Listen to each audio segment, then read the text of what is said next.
आप वो कह रहे हैं, एक मिनट चलें जी, शुरू करें। ओके, बिस्मिल्लाहिर्रहमानिर्रहीम। तमाम महकमों का मैं क्या कर रहा हूँ, उसको विज़िट कर रहा हूँ।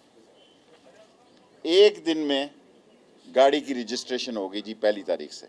ये बकवास ख़त्म होनी चाहिए कि महीने महीने लोग गाड़ियों की रजिस्ट्रेशन जो है, ये मेरी मुराद इंपोर्टेड गाड़ियों से नहीं है, वो लंबा खाता है। जो पाकिस्तान में गाड़ियों की रजिस्ट्रेशन है वो 1 तारीख से 24 घंटे के अंदर मुकम्मल होगी। ई स्टैम्प शुरू करने के इनको हदायत की है, एजाज़ लेट हो गया है। फिर मैं दोहरा देता हूँ कि तमाम गाड़ियाँ जो हैं एक दिन में रजिस्टर होंगी 1 तारीख से। ये बहाना जनाब अली के आईडी नहीं मिली और फलां नहीं मिली, नो वे एट ऑल। और ई स्टैंपिंग शुरू करने का भी मैंने इनको हदायत कर दी है। 3 सर्विस स्टेशन बनाने लगे हैं मुख्तलिफ जगहों पर, जिसमें पुलिस, नादरा, रजिस्ट्रेशन, आईसीटी और ट्रैफिक पुलिस, ये सब लोग इकट्ठे हुआ करेंगे मे आई हेल्प यू के नाम पे। उसको तीनों मेन जगह पे कर रहे हैं। 2 जो हैं वो हमने फूड नाइट बाज़ार खोलने का फ़ैसला किया है, और जो कि सारी रात को खुले रहेंगे और सुबह वो सफाई जो है करके जाएंगे। ये ना हो कि गंद डाल के चले जाएं। अगर जो गंद डाल के जाएगा, और उसमें हम हाई स्टैंडर्ड के काफ़ी शॉप्स और दूसरे लोगों को भी अलाउ करेंगे, और इसके लिए अच्छी जगह पर सारे इस्लामाबाद का पटवार खाना 1 महीने में ख़त्म कर देंगे। नो मोर पटवारी इन इस्लामाबाद, नो मोर पटवारी इन इस्लामाबाद। और हमारी इस्लामाबाद की स्टैम्प ड्यूटी 2% है।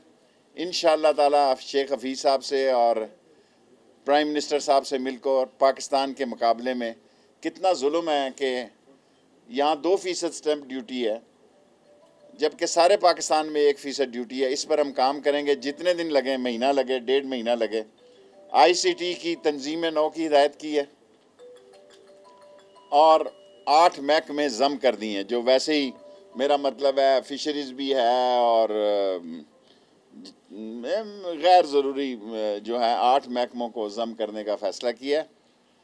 ये तो है आईसीटी का। पॉलिटिकली कल मैंने गलती से, इतवार थी और मैं वैसे तो मैं आराम को हराम समझता हूँ, लेकिन मैंने देखा है कि वहाँ बिलावल वज़ीर आज़म के मुराद अली शाह साहब ने नारा लगाया, कुर्बान जाऊँ और शाह साहब पकड़ाई भी ना दूँ। अगर आपने अंडर 19 के साथ ही खेलना है तो इस मुल्क के हाल पे रहम करें मुराद अली शाह साहब। मेरे आपसे बड़े मरासम हैं कि अगर आपने कल जो नारे लगवाए हैं, और फिर ये कह रहे हैं लॉन्ग मार्च। लॉन्ग मार्च में और लॉन्ग मार्च में फ़र्क होता है। लॉन्ग मार्च लॉन्ग मार्च होता है और लॉन्ग मार्च होता है। सो कल उन्होंने कहा जी कि वो जाएंगे और मुर्तज़ा अब्बासी साहब वहाँ जाके इस्तीफ़ा फेंक देंगे। आप देखेंगे कि मुर्तज़ा अब्बासी साहब कहेंगे मैं तो देता ही नहीं। ये तो किसी ने, वो क्या नाम है, हमारे अमीर मकाम साहब हमारे बहुत अच्छे दोस्त हैं, ये मैंने उनको दिया था, उन्होंने मेरी दुश्मनी में यहाँ भेज दिया मुखालफत में। बाकी हुजूर, ये मैं बहुत पहले कहता था, और आप ये वक्त मुझे मालूम नहीं था कि मैंने इंटीरियर में आना है। मुझे पूरी उम्मीद है और अच्छी बात है कि ये सेनेट के इलेक्शन में हिस्सा लेंगे। इस्तीफ़ों पे एक दफ़ा दोबारा गौर करेंगे, दोबारा गौर करेंगे। और जिन लोगों ने मरकज़ से टाइप राइटिंग में और कंप्यूटर से निकाल के इस्तीफ़े बनाए हैं, वो इलीगल हैं, उसका कोई हैसियत नहीं है। हाथ से लिखना होता है कि मैं मसमी फ़लाँ, वल्द फ़लाँ, हल्का नंबर इतना, बग़ैर किसी दबाव के ये इस्तीफ़ा दे रहा हूँ। और आप देखेंगे इंशाअल्लाह ताला ये इस्तीफ़े भी नहीं होंगे, और असल काम इनका होगा लॉन्ग मार्च का, लॉन्ग मार्च नहीं। समझ गए ना मैं आपको क्या कह रहा हूँ शेख साहब? और हमने जब ये डेट आएगी इनकी, उस वक्त फ़ैसला करेंगे। कल आसफ जरदारी साहब ने जेलों भरने की भी बात की है। ज़ाहिर है वो जेल का ज़्यादा अरसा उन्होंने अस्पतालों में गुजारा है। आसिफ जरदारी पाकिस्तान के वो सियासतदान हैं जिन्होंने कैद का मोस्टली वक्त हॉस्पिटल्स में गुजारा है और उनको पता है कि जेल के जो असरात हैं उससे बचने के लिए क्या क्या तरीके इस्तेमाल किए जाते हैं। उन्होंने क्रिमिनोलॉजी में क्या करते हैं, क्या की हुई है, पीएचडी उन्होंने क्रिमिनोलॉजी में पीएचडी की हुई है। उनको बेहतर पता है कि किस तरह जेल के सख्तियों से जान छुड़ानी है और अब वो जेल भरों की बातें कर रहे हैं। ये सारे लोग, लास्ट माई सेंटेंस, लड़ाई किसकी है?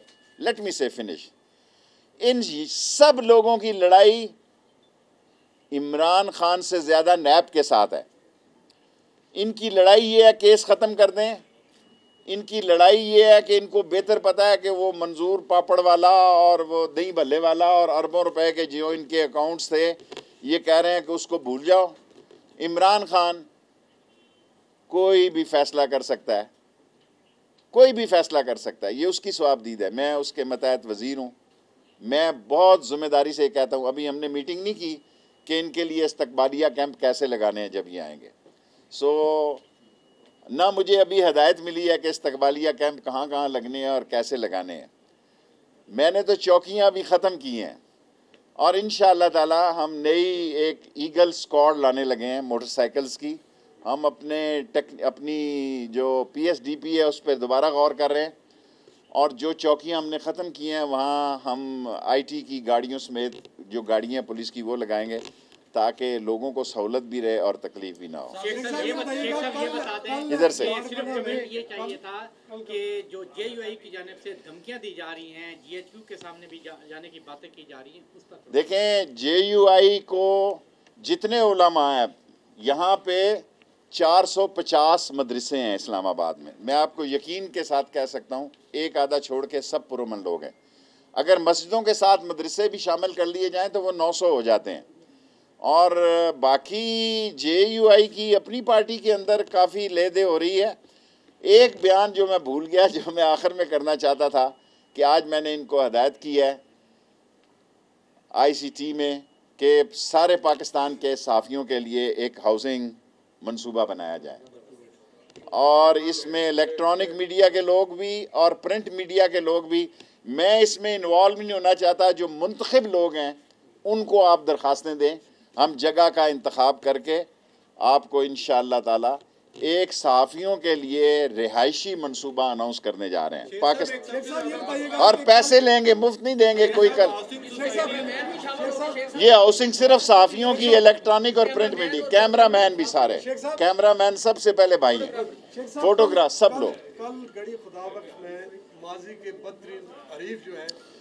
देखें, सियासत में ये क्या हरीफ हैं। देखें, लोगों को यादाश्त पे जोर देना चाहिए, लोगों को यादाश्त पर जोर देना चाहिए। इस मुल्क में ये जो बातें कर रहे हैं, जब मैं बात करता हूं तो बाज़-औक़ात बहुत अफसर मुझे कहते हैं आप ऐसी बात करते हैं, ज़ियाउल हक़ का क्यों नहीं नाम लेते?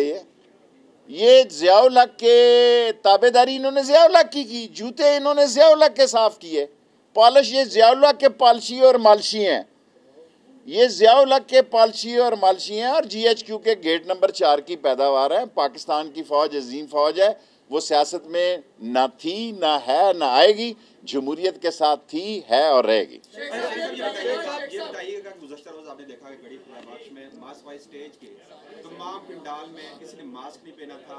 बस पहले मैं तो पहन लूँ।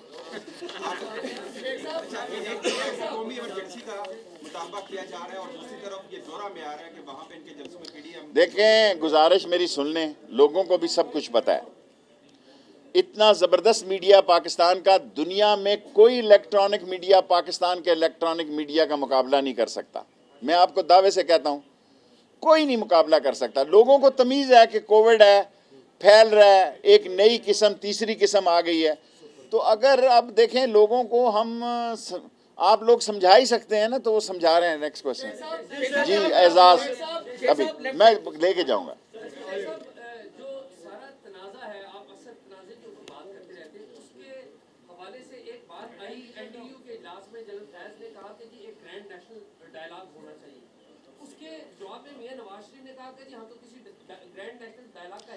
दो साल तक इनको 2 साल तक एजाज साहब इनको चुप साई ने काटा हुआ था, इनको चुप साई ने रेगमाल का नंबर 8 लगाया हुआ था। 2 साल इनका ख्याल था कि कोई चीज़ बीच में से निकलेगी। जब इनको कोई चीज़ नहीं मिली और पुख पांगड़े ते इश्क बनेरे, तो इनको सारी चीज़ें याद आ गई। फिर ये भाई भी बन गए। ये सारी बातें इस मुल्क में क्या होता रहा? 20 साल इस कौम के इन्होंने ज़ाया किए हैं एक दूसरे के खिलाफ। और अब इमरान खान का क्या कसूर है? इमरान खान का एक ही नारा है, एक ही बात है, बेशक मुज़ाकरात हो ना हो, NRO भी नहीं देगा और नैब भी ख़त्म नहीं होगी, जो कानून और आइन उसका। जी बेटे,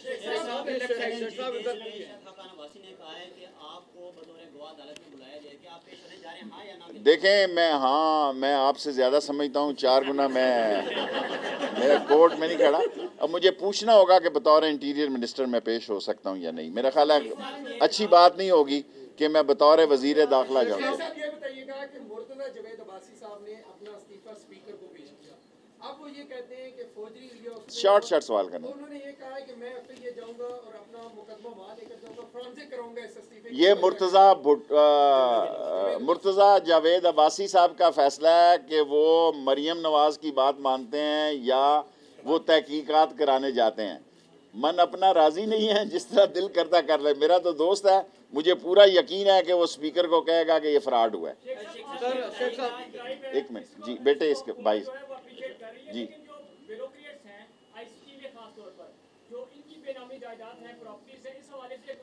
इस हवाले से नैब का दफ्तर खुला, उधर जाओ। आपने आज कानून की बात की है, बहुत अच्छा फैसला। लेकिन करेंगे प्रेस क्लब वाले लोग, मुंतखब लोग, ग्रुपबाजी नहीं होनी चाहिए। लेकिन अडियाला रोड में हमारी एक छोटी सी कॉलोनी है और मुस्लिम लीग नून का कब्जा ग्रुप। छोड़ो मैं शौकत साहब, मैं तो आपको पॉश इलाके में दे के जाना चाहता हूँ।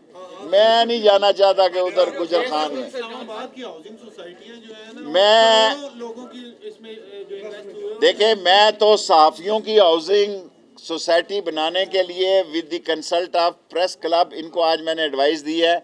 ये 3 महीने लगते हैं, 4 लगते हैं, 6 लगते हैं, इंशाअल्लाह ताला हर आदमी चाहता है कि अच्छा काम छोड़ के जाए। आप इंटीरियर मिनिस्टर बन गए, नवाज शरीफ को लाने के लिए मैंने तो अभी ये भी नहीं देखा कि उसकी लास्ट पासपोर्ट की डेट कब ख़त्म हो रही है।